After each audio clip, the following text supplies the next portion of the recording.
आषाढी एकादशी निमित्त होटगी जिल्हा परिषद शाळेच्या वतीने बालदिंडीचे आयोजन करण्यात आले। विद्यार्थ्यांनी विठ्ठल नामाच्या गजरात वारकरी परंपरेचा आनंद लुटला। दक्षिण सोलापूर तालुक्यातील होटगी जिल्हा परिषद शाळेच्या वतीने आषाढी एकादशी निमित्त बालदिंडी उत्साहात काढण्यात आली। दिंडीचे पूजन दक्षिण सोलापूर पंचायत समिती सदस्य अंबिका पाटील यांच्या हस्ते झाले। यावेळी पोलीस पाटील रेणुका इंगळे, शाळा व्यवस्थापन समितीचे अध्यक्ष इंद्रजित लांडगे आणि मुख्याध्यापक विठ्ठल बिराजदार उपस्थित होते।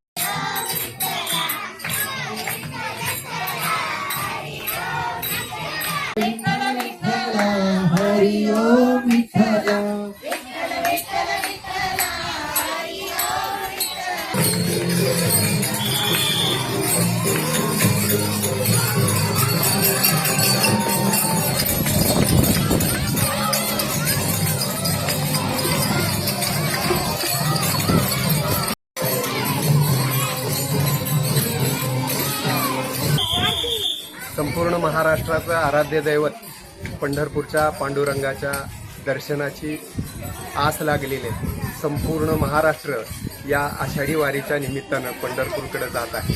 आमच्या शाळेतील बालवारकरी इतक्या लांब पंढरपूरला जाऊ शकत नाहीत, म्हणून आम्ही आमच्या गावातील विठ्ठलाच्या मंदिराला जाऊन ही वारी पोच करत आहोत। या वारीमध्ये आमच्या शाळेतील मराठी, कन्नड आणि उर्दू तिन्ही शाळा या वारीमध्ये सामील झालेल्या आहेत। ही दिंडी शाळेतून निघून गावातील प्रमुख मार्गाने विठ्ठल मंदिरापर्यंत काढण्यात आली। विद्यार्थ्यांनी विठ्ठल रुक्मिणी, संत ज्ञानेश्वर, संत तुकाराम, सोपानदेव आणि मुक्ताई यांच्या वेशभूषेत सहभाग घेतला। टाळ मृदुंग, फुगडे आणि विठ्ठल नामाच्या जयघोषाने परिसर भक्तिमय झाला। कार्यक्रमाच्या यशस्वीतेसाठी मराठी, उर्दू आणि कन्नड माध्यमाच्या शिक्षकांनी विशेष परिश्रम घेतले।